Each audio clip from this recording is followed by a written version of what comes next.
Bililisan mo dyan, baka may makakita sa atin. Sige honey, ako na bahala. Mabilis lang to. Hala, bakit nila ginawa yun sa bata? Wala silang awa. Ililigtas ko siya pag nakaalis na sila. Sana umabot pa ko sa oras na yun. Magaling ngayon, kailangan na natin bumalik sa mansyon para walang maghinala sa ginawa natin. Tama ka dyan, honey. Ang talino mo talaga mag-isip. Nandito na ko, ililigtas kita. Kumapit ka lang, huhukain ko to para makuha kita. Saglit lang. Tara na mahal, bumalik na tayo ngayon sa mansyon. Sige mahal, bilisan natin para walang maghinala pa sa atin. Ayun, gumising ka, gising bata, huwag ka mawawala. Nasaan po ako? Bakit po ako nandito? Salamat at nakaabot ako at buhay ka.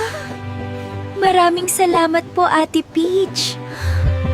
Sa bahay ko muna ikaw uuwi, mas ligtas ka dun para makabawi ka ng lakas. Salamat po sa pagligtas ng buhay ko, ate. Utang ko po sa inyo ang pangalawa ko buhay. Ngayon, mapapasati na ang kayamanan ng mga presa. Wala na sa landas natin ang bata na tagapagmanito. Kaya nga mahal, yayaman na tayo. Kumain ka ng kumain, presa, para bumalik agad ang lakas mo. Maraming salamat po, Ate Peach, sa pagtulong po sa akin. Maghahanap ako ng matibay na ebidensya para maipakulong ko kayo, Strawberryta at Pinyato. Hindi ko hahayaan na takasan nyo ang ginawa nyo kay presa. Huwag ka maingay kung ayaw mo. Tapusin na kita ngayon pa lang dito. Kala mo hindi ko mahuhuli ang ginagawa mo. Nasaan na kaya ngayon si Ate Peach? Bakit hindi pa siya umuuwi? Nag-aalala na ako sa kanya. May nangyari kayang masama sa kanya?